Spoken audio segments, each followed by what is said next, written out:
लेकिन नायब जी, इस बीच देखिए आपके जो तमाम विपक्षी हैं वो कह रहे हैं कि अगर इतना ही बढ़िया मैंडेट आना था तो करनाल छोड़ करके लाडवा क्यों आ गए। 16 प्रत्याशी, मेवा सिंह से टक्कर, और अब सवाल है कि लाडवा की जनता नायब जी को लाड लड़ाएगी या फिर मेवा सिंह जी पर जाएगी। पूजा जी देखिए, उनके पास मुद्दा नहीं है कोई भी, और वो इस प्रकार का दुष्प्रचार करते हैं। मैं आपको बताना चाहता हूँ, ये पूरा 90 की 90 हरियाणा प्रदेश की सीटें से मैं चुनाव लड़ रहा हूँ।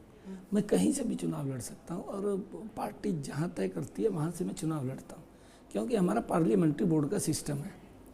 पार्टी ने मुझे नारायणगढ़ से चुनाव लड़ाया, पार्टी ने कहा कि आपने कुरुक्षेत्र लोकसभा से चुनाव लड़ा, लेकिन यहाँ कुछ तो समीकरण देखा होगा। नहीं, देखिए ऐसा मैं आपको बताता हूँ, समीकरण करनाल के क्या थे। करनाल के अंदर चुनाव लड़ा दिया। मैं करनाल के लोगों का दिल से धन्यवाद करता हूँ, और उन्होंने सर आँखों के ऊपर बैठाया। और मैं आज आपके चैनल के माध्यम से कह रहा हूँ कि जहाँ से भी मेरे को चुनाव लड़ाया है, किसी भी क्षेत्र को मैं नीचे नहीं होने दूंगा।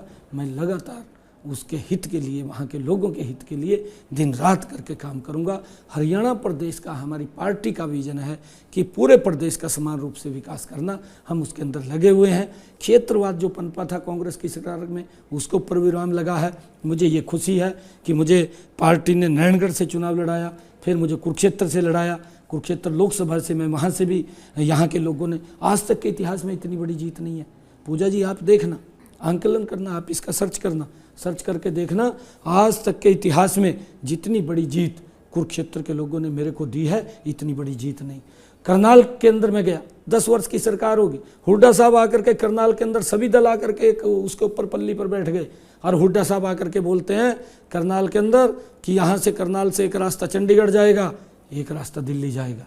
मैं करनाल के लोगों का दिल से धन्यवाद करता हूँ। उन्होंने कांग्रेस के उस दुराचारी शासन को नकार दिया, और करनाल के लोगों ने कहा कि नहीं, कांग्रेस का रास्ता नहीं जाएगा, कमल के फूल का एक रास्ता चंडीगढ़ जाएगा और एक दिल्ली जाएगा। आपके सामने दोनों के 2 कमल के फूल खिल करके, एक को दिल्ली भेजा, एक को चंडीगढ़ भेजा। पार्टी ने निर्णय किया कि आपने लाडवा से चुनाव लड़ना है। लाडवा तो मेरा घर है, मेरी कंस्टिट्यूंसी है लाडवा। मैं बाहर कहाँ गया हूँ, मैं तो अपने घर में आया हूँ। घर में आना क्या व्यक्ति का गुनाह होता है क्या? मैं तो हुड्डा साहब को कहता हूँ कि हुड्डा साहब आप गड़ी किलोई से ही बाहर निकल करके देख लें, आप तो देख लें निकल करके। मैं तो प्रदेश के विभिन्न स्थानों के ऊपर जा करके जहाँ से चुनाव लड़ता हूँ, वहीं पर सिर आंखों के ऊपर लोग मुझे बैठाते हैं, परंतु आप भी देख लें निकल करके। डर है, नहीं लड़ सकते, अगर लड़ेंगे तो हार जाएंगे, क्योंकि लोगों के साथ किस प्रकार का भेदभाव किया है लोग जानते हैं सब। देखिए शब्दों